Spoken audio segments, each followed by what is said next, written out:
You are now getting to know Daphne. YouTube. Okay, so as you can tell above for the title, I'm going to tell y'all about my MEPS experience. Yes. So basically, I went to MEPS on July 5th and I got sworn in on July 5th. And let me tell you about July 5th. So, if you have the opportunity to go to MEPS after the day after a holiday, go. I'm be honest. Go. Go. Because you will get through MEPS as a breeze and you will not have to worry about long lines, the anxiety of like, when is it going to be done? When am I going to get sworn in? Yes. Go the day after a holiday because I promise you, you will just be happy. So the holiday that I went after was July 4th. Most people don't want to go because they be like, oh, I don't want to leave my family and leave what I'm doing because I got things to do today, that holiday. But don't worry about holiday, just go. It's not going to hurt you. It didn't hurt me. I didn't miss out on nothing that I haven't missed out on the last 21 years on the 4th of July with some good food, I couldn't even eat because, I just was like so excited about going to MEPS. So, when I first got to MEPS, well, actually, maybe I should rewind and tell y'all before that. So, when you go into MEPS, the day before, you spend the night at the hotel. And at the hotel, they'll brief you about what's going to happen, the next day. They feed you, all of that good stuff. So, they briefed us. We went about our business. We went to sleep. Like, I went to sleep. As soon as I hit the room, I was like, let me go to sleep. Because I know I'm going to be too freaking excited to want to go to sleep, whenever. So, let me go to sleep. So, they wake you up at 4 o'clock. And by 4 o'clock, they want you to be dressed, ready to eat. And then 6 o'clock, we got on the bus to go to MEPS. And I'm from Columbia, South Carolina. South Kid, So, my MEPS station was Fort Jackson, Army base. So, when we got to MEPS, the first thing they did was brief us again about, what was going on. Then right there, they were like, go up to medical. Medical briefs you again about what's going to happen on the medical side of MEPS. And after that, my day was a breeze. I was literally in medical side of MEPS for 2 hours. Like, I was done within that 2 hours. Like, the first thing they did was they did a breathalyzer, as well as they, check your vitals, make sure your blood pressure and stuff is good, stuff like that. Then right after that, the doctor, she was like, okay, I'm just gonna look in y'all nose and y'all ears and y'all tell me what's up. And I was like, okay. And then right after that, I literally went to our eyesight, and they test your depth perception as well as your color blindness, and making sure you bring your glasses. Like, I watched this boy. Our recruiter told him, bring your glasses. He did not bring his glasses.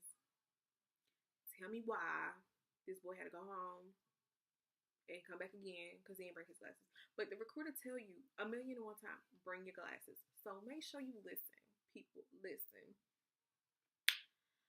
So he enough about him.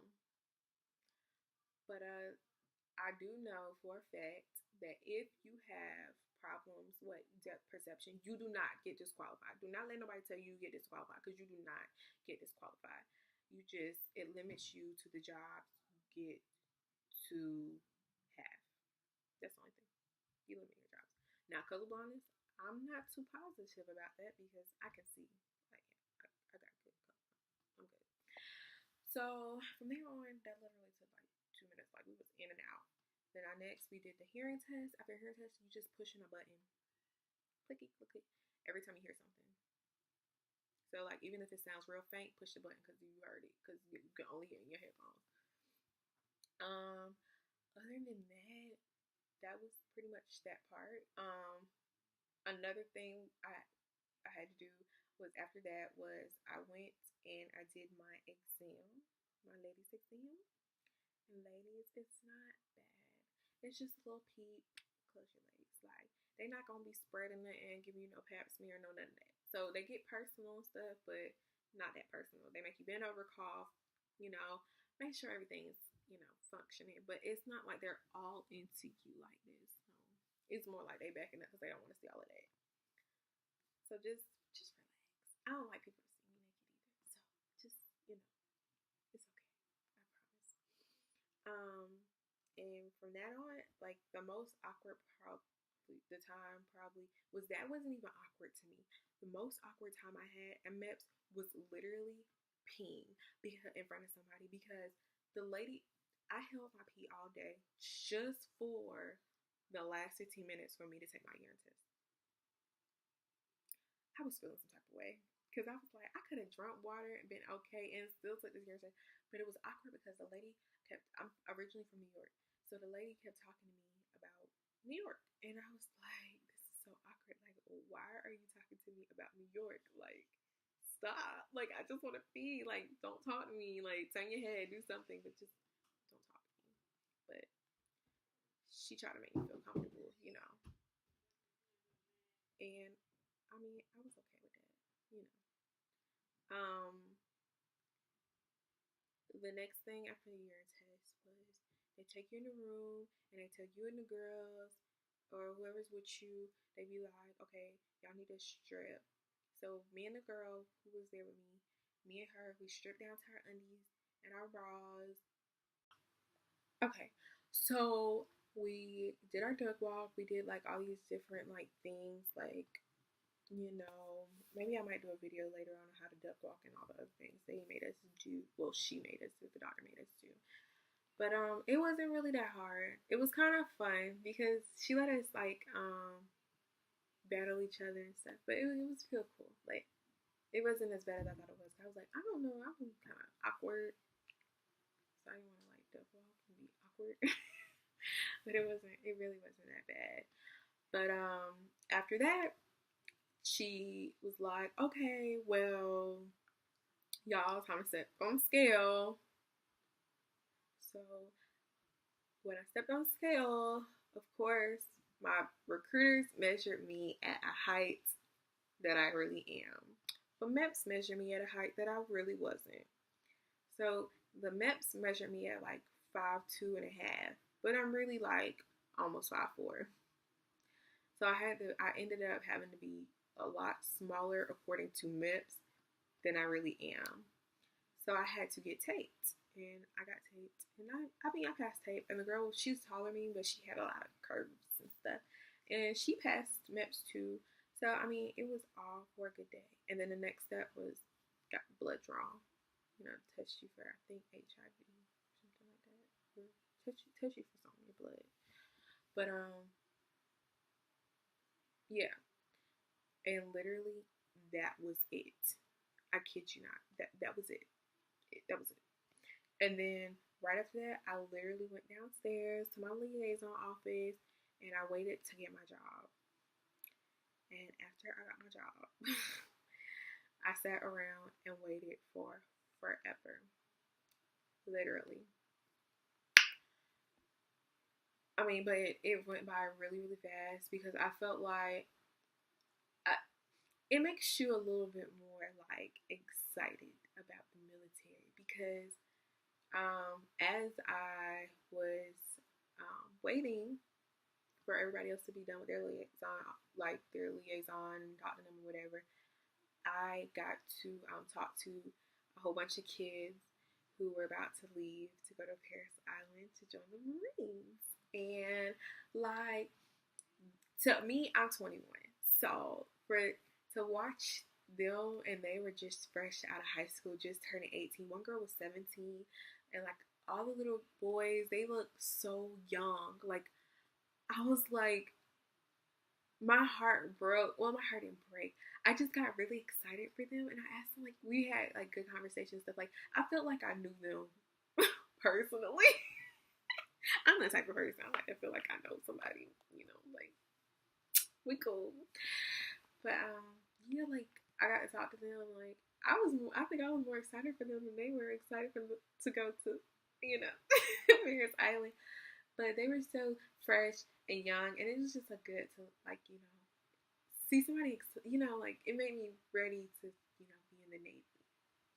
Like, it really made me happy to see them happy. So it was kind of cool to talk to them about, like, what they're probably about to be experiencing, what they were scared of,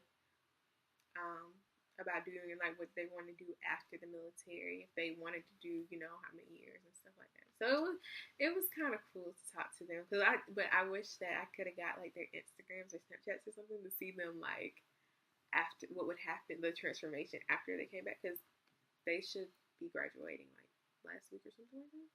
So it would be really, really cool to see their transformation, because some of them, they look like little 10-year-olds. So I would love to see what some of them look like now. Like all, like, yes. I don't know. But but that literally was it. And it's really, it was really fun. It was really fun, MEPS. It was a really good MEPS experience. And literally, right after that, I waited for my girlfriend to come see me get sworn in, and then I got sworn in and I went home. Like, if you're worried about getting disqualified or anything like that, just don't be worried, because MEPS is not hard at all to get through. Like, it might be a little stressful, you might be nervous because you don't know what they're gonna say, but if you're worried about getting disqualified for little stuff, because your recruiter will make you feel like you about to get disqualified for everything, or you can't say this, you can't say that, or, you know, it's nothing like that. Like, they literally will just go out and ask you a question and be like, and you just be like, yes, no, yes, no, yes, no. Like, when they do ask you questions, just say yes, no, whatever you told your recruiter, so that way they don't have to go change up nothing. That I will bear true faith and allegiance to the same, that I will obey the orders I will obey the orders of the President of the United States of the President of the United States and the orders of the officers and the orders of the officers appointed over me according to the regulations according to the regulations and the Uniform Code and the Uniform Code of military justice. and So military. thank you for watching my YouTube video, and make sure y'all subscribe to me for more.